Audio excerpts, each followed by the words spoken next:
I'm running against the most radically liberal candidate that has ever run for the Senate. Corrupt white supremacist Kelly Loeffler. Fresh off the press, the Fox News decision desk can now project that Georgia Democrat Raphael Warnock will unseat Republican Senator Kelly Loeffler. Lost her Senate seat she bought from Georgia Governor Brian Kemp. Thank you so very much.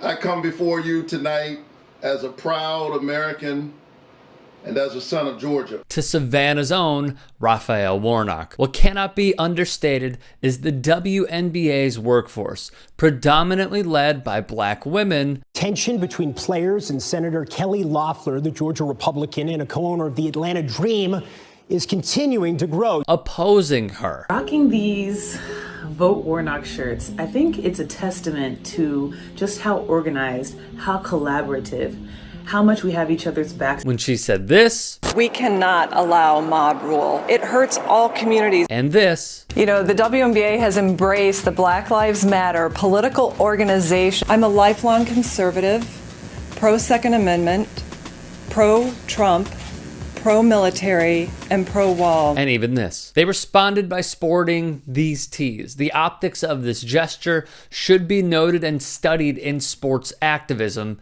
And why?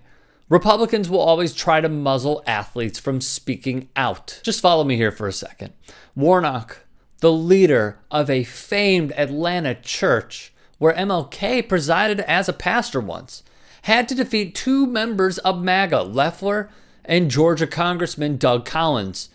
The early polls had him in the single digits. Then Sue Bird, Renee Montgomery, and many others sported Vote Warnock tees. Within 2 days, Warnock's campaign said it had raised over $183,000. A few weeks later, Warnock began airing ads on TV. By September 30th, a Quinnipiac poll showed Warnock had taken his first lead in the race, polling at 31%, while Loeffler was at 23% and Collins 22%.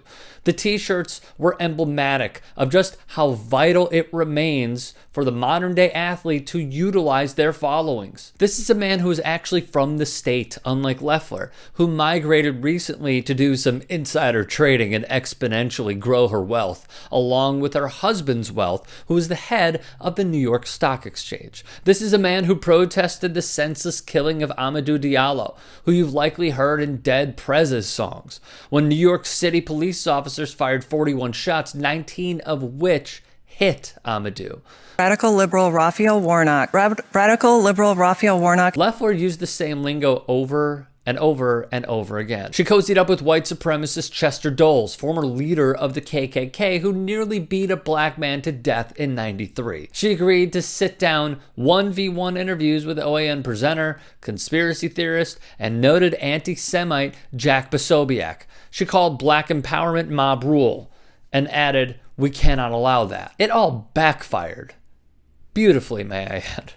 Georgia set an all-time record in November's general election with more than 4 million votes counted. Even LeBron James tweeted his interest of putting together an ownership group to purchase Loeffler's Atlanta Dream.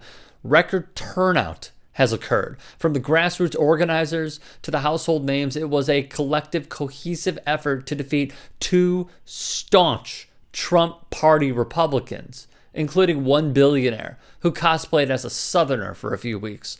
A black man and a Jewish man ascend to the Senate from Georgia, a Confederate state that suppressed black votes. They will take away a Republican majority that is in service to a racist vulgarian whose entire presidency was to benefit white supremacy. How sweet it is.